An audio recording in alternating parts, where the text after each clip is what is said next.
right, let's get you ready for the brush soap. So make sure that you rinse your dental brush so that you can use it later.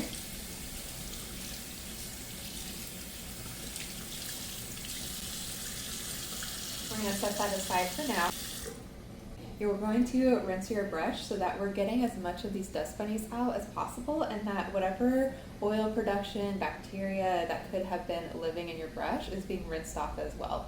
So instead of warm water, I do like to take it to where it's a little bit hotter, not hot where it's burning your hand or anything like that, but just a little bit hotter. So we're going to turn and then turn on your water, make sure it's warm enough, and then you're going to rinse your brush. Ooh, that looks like it's a little too warm, so I'm actually going to turn it back a little bit. You can also use your fingers to kind of like massage the remaining of the dust bunnies out. Since we did so much of the work with the dental brush, it should just come up so easily. You can see how it's just moving right up.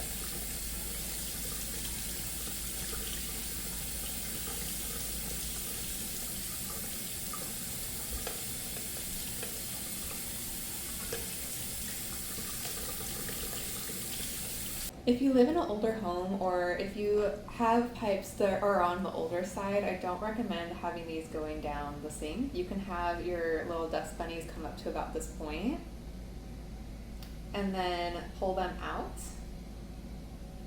and then set them on like a paper towel or something like that, or just throw them away.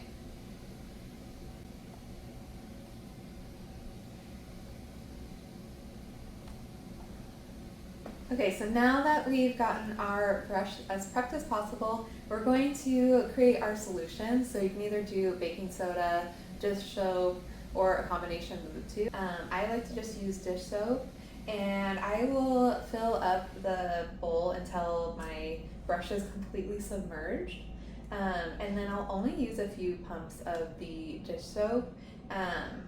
You can also put the dish soap directly onto the brush and then put it into the solution and kind of create like a soapy solution that way. So I'm going to go with pumping the soap onto my brush, and then I'm actually going to plug the sink and put probably 3 to 5 pumps into the sink. Okay, and then I'm going to turn on the hot water.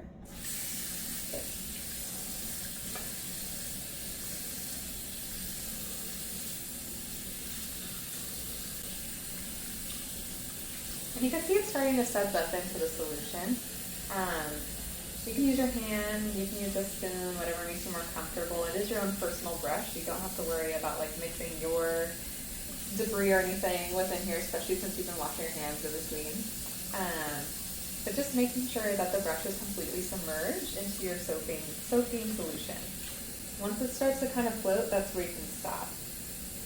It's not going to cover on the top because brushes do have a tendency to float, and so you can keep filling and filling and filling this bowl, but it is going to get to a point where it's so full and the brush is still floating that it's going to be a problem later. So make sure that you're only filling until it barely starts to float. The reason why that your hair health can change by just doing a simple task like washing your hairbrush at home is because that when you wash your hairbrush or take care of your tools at home, it does create a healthier environment for your hair scalp and your hair health. Over time, you will see a difference in frizz. You might see a difference in, less hair loss or less oil production.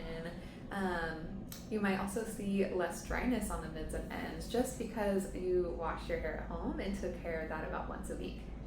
You don't want to go any longer than once a month because at that point you could see other issues with your hairbrush, which in turn could create other issues with your overall hair health as well. So make sure that you're keeping to the recommended about once a week, no longer than once a month, in washing your hairbrush at home.